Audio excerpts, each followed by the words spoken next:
தாவேகா ஆட்சி அமைப்பதற்கு மறுக்கிறார் ஆளுநர்.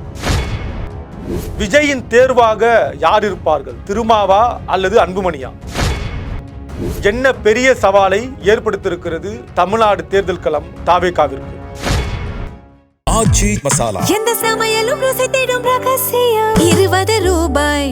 கிட்டத்தட்ட 108 சீட்டோடு இருக்கக்கூடிய தாவேகா ஆட்சி அமைப்பதற்கு மிகப்பெரிய சிக்கலாக இருப்பது தமிழ்நாட்டுடைய ஆளுநர் என்பதுல நம்ம மாற்று கருத்தே இல்லை. ஆளுநரை கூட விஜய் கிட்ட சொல்லக்கூடிய ஒரு முக்கியமான ஒரு செய்தி அப்படின்னா, ஆட்சி அமைப்பதற்கு பெரும்பான்மையான சீட்டோட வந்தா நம்ம ஆட்சி அமைப்பதற்கான எல்லா வாய்ப்பையும் ஏற்படுத்தி தருவதற்கு தயாராக இருக்காங்க. ஆனா இந்த நிலையில தாவேகா எந்த இடத்துல திணறாங்க அப்படின்னா, ஏற்கனவே 108 சீட்டோடு இருந்த தாவேகாவுக்கு ஆதரவு கொடுத்திருக்கக்கூடிய காங்கிரஸ் மூலியமாக 108ன்றது இப்ப 113 மாறி இருக்கு. இருந்தாலும் கூட இன்னும் கூடுதல் எண்ணிக்கையில சீட்டு தேவைப்படுது. அந்த வகையில தாவேகாவுடைய தலைவர் பெரிதும் விரும்புவதாக பார்க்கப்படுவது விசிகா கட்சியினுடைய அண்ணன் திருமாவளவர்களுடைய ஆதரவு. திருமாவளவன் அவர்கள் தன்னுடைய 2 எம்எல்ஏக்களை ஆதரவாக கொடுப்பதோடு இல்லாமல் அதையும் தாண்டி அவரோடு கூட்டணியில் பயணிக்கக்கூடிய 2 கம்யூனிஸ்ட் கட்சி சிபிஎம் சிபிஐ இந்த 2 கட்சியும் தன்னோடு இணைத்து வந்து தாவேகாவோடு இணைத்தால் கிட்டத்தட்ட ஒரு ஆட்சியை அமைக்கலாம். இந்த ஆட்சி கூட தடையில்லாமல் தொடருமா அப்படின்றது பெரிய கேள்விக்குறி. ஏன்னா கிட்டத்தட்ட ஆட்சி அமைக்க ஒரு 118 சீட்டு தேவையாக இருந்தாலும் கூட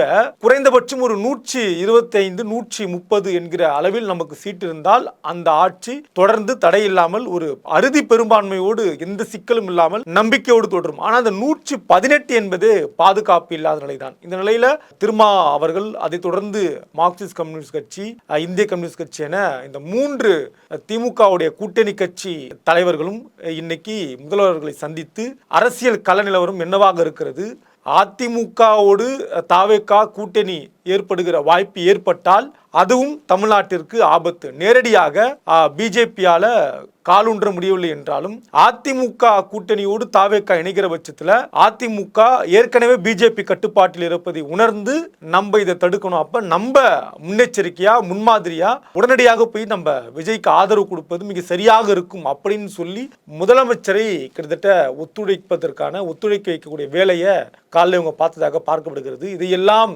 தாண்டி இன்றைக்கு சிடி நிர்மல்குமார் அவர்கள் இந்திய கம்யூனிஸ்ட் கட்சி, மார்க்சிஸ்ட் கம்யூனிஸ்ட் கட்சி என 2 கட்சி அலுவலர்களும் சென்று ஆதரவு கடிதத்தை நேரடியாக கொடுத்து ஆதரவை கேட்டிருக்காங்க.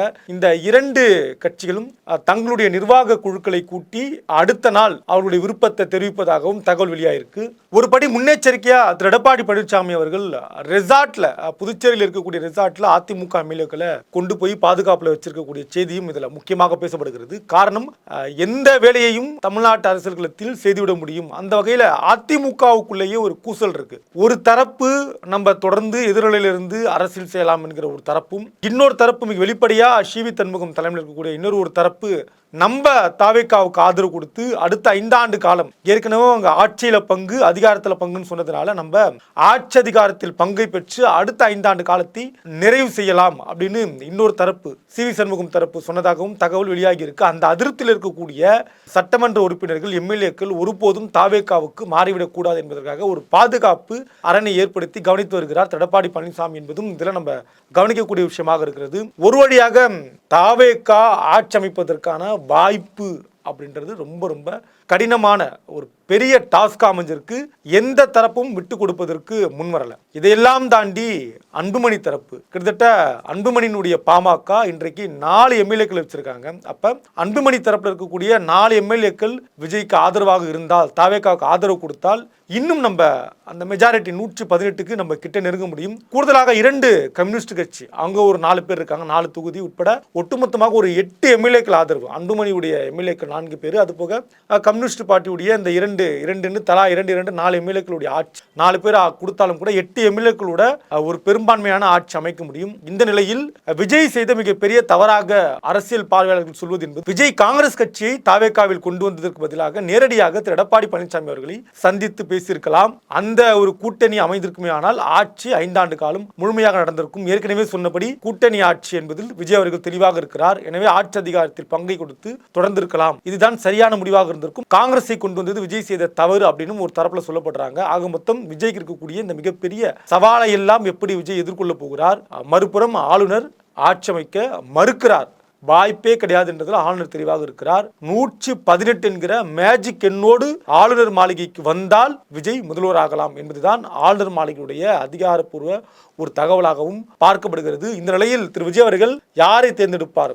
திருமாமூலியமாக 2 கம்யூனிஸ்ட் கட்சிகளை உள்ளே கொண்டு வந்தால் 6 தொகுதி, 2 கம்யூனிஸ்ட் கட்சிகள் பாமகவை உள்ளே கொண்டு வந்தால் 8 தொகுதிகள், கிட்டத்தட்ட 8 சீட்டு, ஒரு 120 எம்எல்ஏக்களோடு ஆட்சி அமைக்கலாம் திரு விஜய் அவர்கள். இருவரில் விஜயுடைய பாதை என்னவாக இருக்க போகிறது, எதை கணித்து செயல்படுத்த போகிறார் என்பதை பொறுத்திருந்து பார்க்கலாம்.